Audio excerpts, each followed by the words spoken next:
বিশ্বকাপের মঞ্চে থাকার কথা ছিল, কিন্তু শেষ পর্যন্ত বিশ্বকাপ তো দূরের কথা, মাত্র ৩৮ বছর বয়সেই রহস্যজনকভাবে শেষ হয়ে গেল তার জীবন। নেদারল্যান্ডসের আন্তর্জাতিক ম্যাচ কর্মকর্তা ও ভিডিও অ্যাসিস্ট্যান্ট রেফারি রব ডিপেরিংকে তার বাসার সামনে সড়ক থেকে মৃত অবস্থায় উদ্ধার করেছে পুলিশ।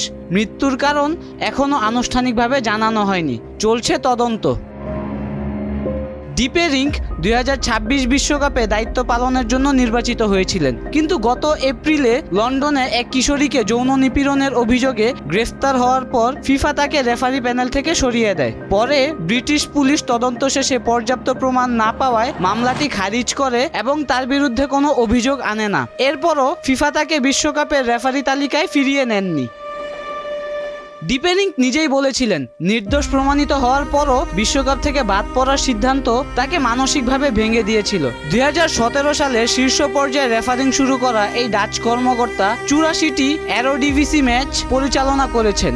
এছাড়াও ২০২৪ ইউরো চ্যাম্পিয়নশিপেও ভিডিও অ্যাসিস্ট্যান্ট রেফারি হিসেবে গুরুত্বপূর্ণ ম্যাচে দায়িত্ব পালন করেছিলেন। তার আকস্মিক মৃত্যুতে গভীর শোক প্রকাশ করেছে ডাচ ফুটবল অ্যাসোসিয়েশন। তবে মৃত্যুর প্রকৃত কারণ এখনও রহস্যই রয়ে গেছে। আশিকুর রহমান, দিগন্ত স্পোর্টস।